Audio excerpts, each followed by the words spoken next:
અંજાર તાલુકાના સત્તાપર ગામ સ્થિત ગોવર્ધન પર્વત ખાતે વિશ્વ પર્યાવરણ દિવસની જિલ્લા કક્ષાની ઉજવણી તથા વૃક્ષારોપણ કાર્યક્રમ રાજ્યના ઉચ્ચ અને ટેકનિકલ શિક્ષણ મંત્રી ત્રિકમભાઈ છાંગાના અધ્યક્ષસ્થાને યોજાયો હતો। આ પ્રસંગે મંત્રી ત્રિકમભાઈ છાંગાએ એક પેડ માં કે નામ અભિયાન સાથે જોડાઈ દરેક નાગરિકે વૃક્ષારોપણ સાથે તેનું જતન કરવાની જવાબદારી નિભાવવાનો સંદેશ આપ્યો હતો। કચ્છ મોરબીના સાંસદ વિનોદભાઈ ચાવડાએ પર્યાવરણ સંરક્ષણ માટે વર્ષભર જનભાગીદારી વધારવાની અપીલ કરી હતી। જિલ્લા કલેક્ટર અનિલ રાણાવસિયાએ પરિવારના શુભ પ્રસંગોએ વૃક્ષ વાવી તેનું જતન કરવાનો સંકલ્પ લેવા અનુરોધ કર્યો હતો।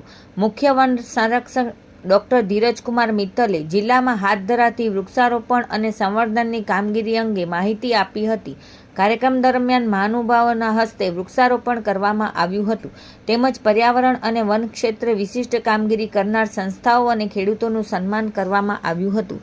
આ પ્રસંગે જિલ્લા પંચાયત પ્રમુખ પ્રભાબેન હુણ, અંજાર તાલુકા પંચાયતના પ્રમુખ સંદીપભાઈ ચાવડા, અંજાર પાલિકા પ્રમુખ ધર્મિષ્ઠાબેન ખાંડેકા, જિલ્લા પંચાયત સદસ્ય પુષ્પાબેન વરાયા, નરેશભાઈ થારુ, જયશ્રીબેન ડાંગર, સત્તાપર સરપંચ ગીતાબેન ડુંગરિયા સહિતના પદાધિકારીઓ, નાયબ વન સંરક્ષક જે.આર. પટેલ અને નેવિલ ચૌધરી સહિત અગ્રણીઓ, ફોરેસ્ટરો તેમજ પર્યાવરણ પ્રેમીઓ ઉપસ્થિત રહ્યા હતા।